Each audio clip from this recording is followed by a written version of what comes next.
Hai Sobat Perpus. Welcome to Podpus. Membaca dan mengulas buku bersama Aspus.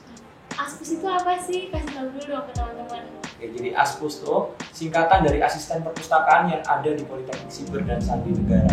Betul banget. Dan Aspus sekarang ini punya program yang salah satunya adalah ini yang lagi teman-teman tonton, yaitu Podpus atau Podcast Perpus.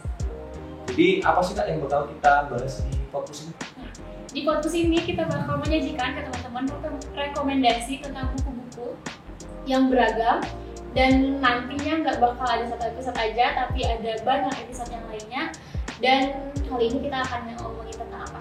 Jadi kali ini di kesempatan episode pertama ini kita bakal bahas buku tentang kriptografi.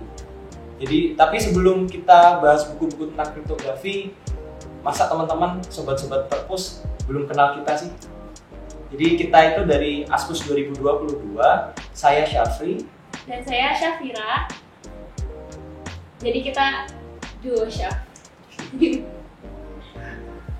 Ngomong tentang kriptografi, tema kita hari ini, kira-kira teman-teman udah tahu belum ya kriptografi itu apa sih? Jadi kriptografi itu berasal dari bahasa Yunani yang terdiri dari dua paduan kata, yaitu kriptos dan grafik. Artinya apa tuh kriptos dan grafik? Apa? Jadi artinya secara harfiah dari kriptografi itu adalah menulis atau membuat secara tersembunyi pesan-pesan yang penting atau perlu dijaga kerahasiaannya. Widih, berarti rahasia-rahasia gitu dong ya. Kalau gitu langsung deh kita kasih buku rekomendasi tentang kriptografi. Nah, kali ini kamu bakal rekomendasiin buku apa nih buat teman-teman? Jadi aku bakal rekomendasiin buku dari penulis namanya Dan Brown. Pasti teman-teman yang suka soal kriptografi nggak asing nih sama nama ini. Judulnya Digital Fortress. Pas banget ya, soalnya buku yang mau aku rekomendasiin juga bukunya Dan Brown. Jadi emang Dan Brown ini penulis yang terkenal dan emang sering menulis tentang hal-hal kayak gini. Kalau misalnya teman-teman penasaran, kita langsung tanya aja alurnya kayak gimana sih? Jadi di buku Digital Fortress ini menceritakan soal badan intelijensi Amerika Serikat namanya NSA. Pasti teman-teman sering tuh dengar namanya NSA tuh di film-film. Jadi NSA ini singkatan dari National Security Agency. NSA ini punya tugas untuk mengamankan jaringan pemerintah dan juga untuk menyadap atau menyerang jaringan kekuatan asing. Jadi dia punya offense defense. Gak cuma mengamankan doang ya. Jadi di buku ini ada satu tokoh utama namanya Susan Fletcher. Si Susan Fletcher ini dia punya fasilitas namanya kripto. Di fasilitas kripto ini ada suatu mesin namanya SLTR, atau kita gampangnya bilang translator aja kali ya. Jadi translator ini sebuah mesin untuk memecahkan kode-kode. Kode apapun itu pasti bisa dibacain dalam hitungan menit. Berarti kita langsung bisa lihat aspek kriptografinya di situ ya, langsung diperkenalkan bahwa si Susan ini seseorang yang bekerja di bidang kriptografi. Nah, benar banget. Masalahnya di mana nih? Masalah bukunya. Jadi puncak masalah dari buku ini itu ada di satu waktu ketika mesin ini nggak bisa mecahin semua kode tuh. Padahal tadi kan udah dijelasin kalau mesin ini bakal bisa mecahin semua kode. Dan ternyata mesin ini tuh, mesin translator ini tuh nggak diakuin loh sama NSA. Sayang banget ya, padahal udah keren banget tadi. Padahal bisa mecahin kode-kode, tapi nggak diakuin sama NSA. Jadi si mesin translator ini gagal memecahkan suatu kode. Akhirnya si namanya Komandan Trevor. Si Komandan Trevor ini atasannya dari Susan Fletcher. Komandan Trevor ini manggil Susan buat nyelesain masalah ini dan nyari tahu orang yang namanya Ensei Tokado. Dan pada saat yang bersamaan ada tunangannya Susan namanya David Baker juga mencari tahu tentang si Ensei Tokado ini. Jadi setelah diselidiki ternyata si Ensei Tokado ini merupakan agen dari NSA sendiri yang dia bersikeras untuk mempublikasikan mesin translator ini. Mencurigakan banget ya. Biasanya kayak gitu ada maksud-maksud yang lintas dulu. Apa jangan-jangan dia yang bikin alatnya? Bisa jadi. Kita nggak tahu. Kita nggak bakal tahu. Tapi ada yang unik loh dari mesin ini. Jadi mesin ini tuh sebenarnya nggak cuma bisa mecahin kode doang, tapi juga bisa bikin kode. Iya. Yang mana kode itu juga bakal susah dibacain. Jadi dia itu bisa jadi kayak hiburan gitu loh kalau misalkan dipublikasikan. Jadi mungkin ya NSA takut publikasi karena bisa jadi serangan balik, full counter gitu ya. Jadi kalau misalkan teman-teman penasaran sebenarnya si Enzi Tukane ini siapa, terus kenapa dia meninggal, terus apa yang terjadi kalau misalkan si translator ini jatuh ke publik dan dipublikasikan, itu bahayanya apa? Nah, kalau teman-teman penasaran bisa langsung baca bukunya Digital Fortress. Benar Mbak. Ada gak hal unik itu atau yang menarik tentang buku ini? Ada dong. Jadi buku Digital Fortress ini yang adalah buku pertama yang dipublikasikan sama Dan Brown. Jadi ini buku pertama Dan Brown ketika menjadi penulis. Yang kedua, ada kalimat pembuka di buku ini, yaitu temukan kuncinya, pecahkan kodenya, selamatkan dunia. Keren gak? Kalau teman-teman udah tertarik sama fotografi pasti dengar kalimat itu langsung merinding sih, merinding banget sih. Terus yang terakhir, arti dari buku Digital Fortress ini menggambarkan peran kriptografi dalam aspek keamanan. Yang tadi ya kita tahu proses pemecahan kodenya, sama dia itu ada kode, bisa nyiptain kode loh yang nggak bisa dipecahin sama orang lain, sama mesin-mesin. Karena nyambung juga kan sama namanya Digital Fortress yang artinya benteng digital. Jadi benteng itu kan identiknya untuk melindungi ya kan pertahanan suatu wilayah itu yang ada di dunia maya itu digital. Nah, kita udah ngulas nih satu buku judulnya Digital Fortress. Kalau teman-teman tertarik bisa langsung cari bukunya, bisa langsung baca. Tapi nggak cukup satu buku aja, ada satu buku lagi yang tadi direkomendasiin sama Mbak Syaf. Apa tuh? Jadi yang tadi aku udah bilang, aku mau rekomendasiin bukunya Dan Brown juga, judulnya The Da Vinci Code.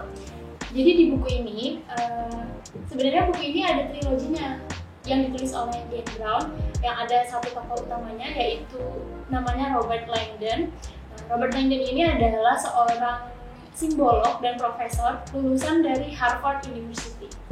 Nah, ada satu scene pembuka di buku ini yang menggambarkan kondisi di mana ditemukan seorang mayat.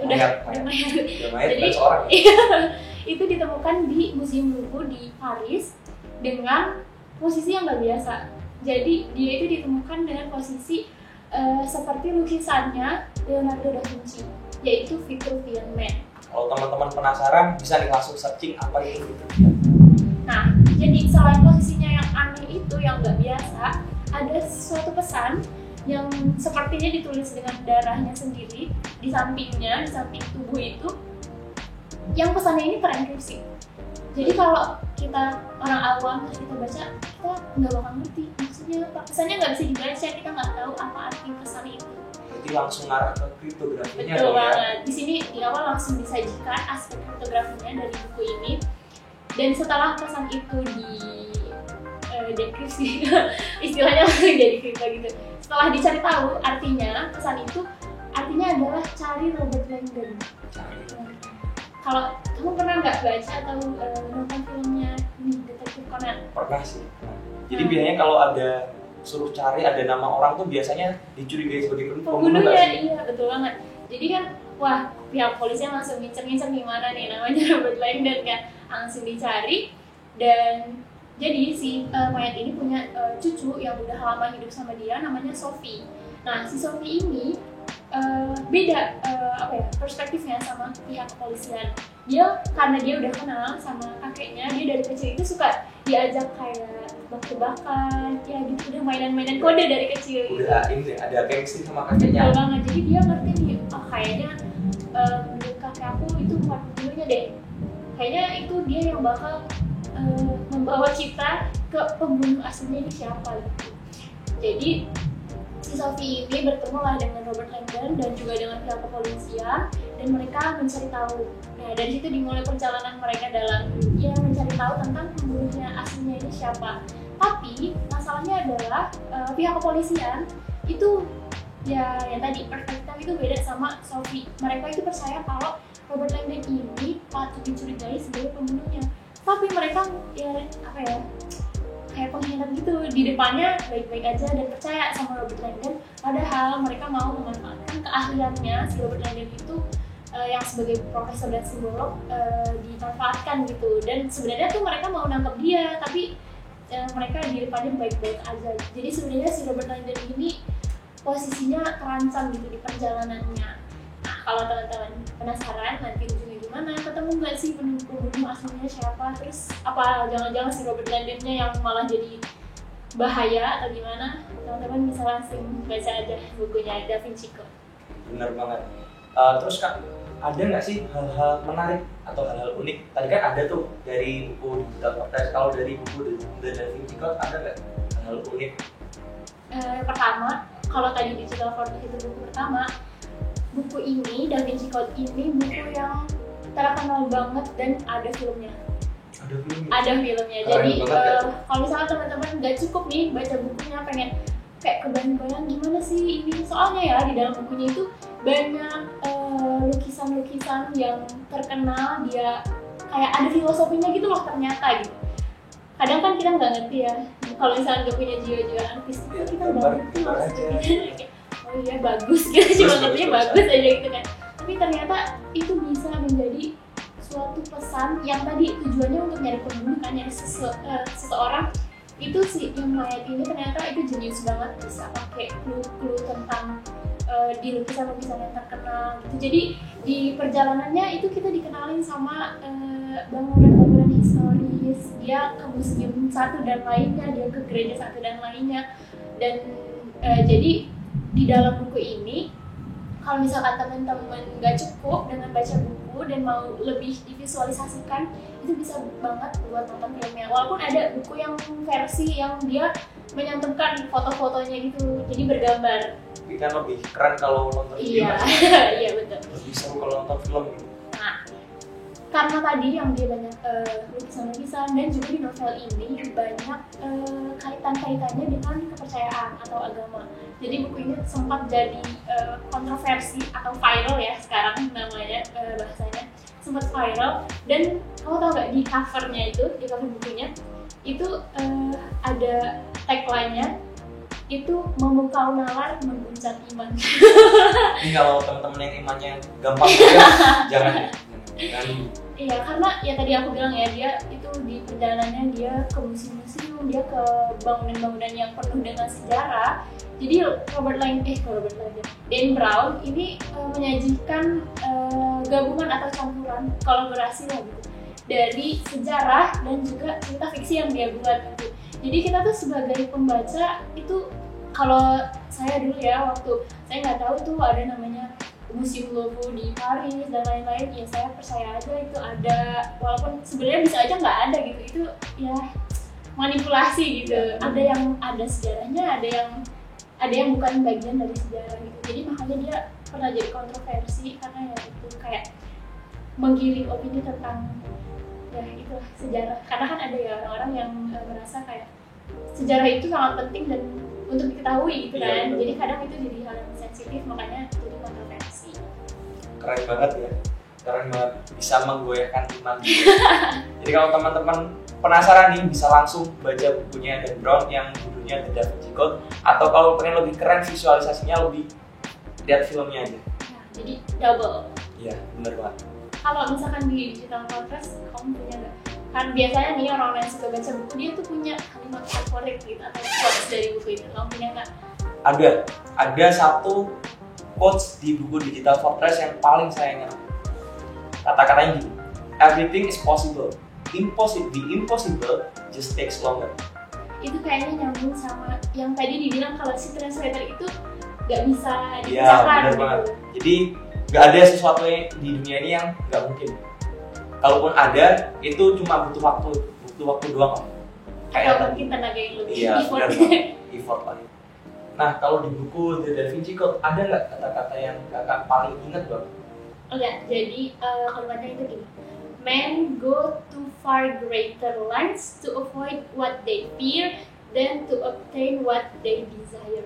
Jadi jadi artinya adalah orang-orang itu lebih sering pergi dengan mungkin digambarnya dengan jarak yang lebih jauh, lebih rela gitu, gak pergi jauh-jauh untuk menghindari hal-hal yang mereka takutkan daripada untuk mencapai hal-hal yang mereka inginkan. Ngerti gak? Jadi emang biasanya manusia itu lebih kayak misalkan nih, kita kalau misalkan disuruh lari, olahraga, males, Tapi kalau misalkan kita dikejar anjing, pasti kan lari, mau sejauh apapun sampai anjingnya hilang kita bakal lari terus gitu. Jadi yang manusia itu sering banget kayak gitu. Kalau hubungannya sama isi bukunya mungkin yang tadi aku bilang, kalau dia itu dalam perjalanan dalam mencari siapa pembunuhnya itu, mereka tuh menyusuri banyak banget tempat, dan ya itu selain mereka ini mau mencapai yang mereka inginkan yaitu untuk mencari pembunuhnya, mereka itu juga lari dari pihak kepolisian yang ngejar-ngejar sebagai bandar itu. Nah, itu dia Bitfest. Ada 2 quotes yang paling terkenal dari 2 buku ini. Jadi itu dia 2 buku yang kita rekomendasiin buat Sobat Perpus. Jangan lupa kalau kalian berminat langsung cari bukunya, langsung baca, jangan menunda-nunda. Semoga rekomendasi ini bermanfaat dan juga menambah ilmu, pengetahuan dan juga wawasan bagi teman-teman semua. Nantikan episode podcast selanjutnya. See you next time.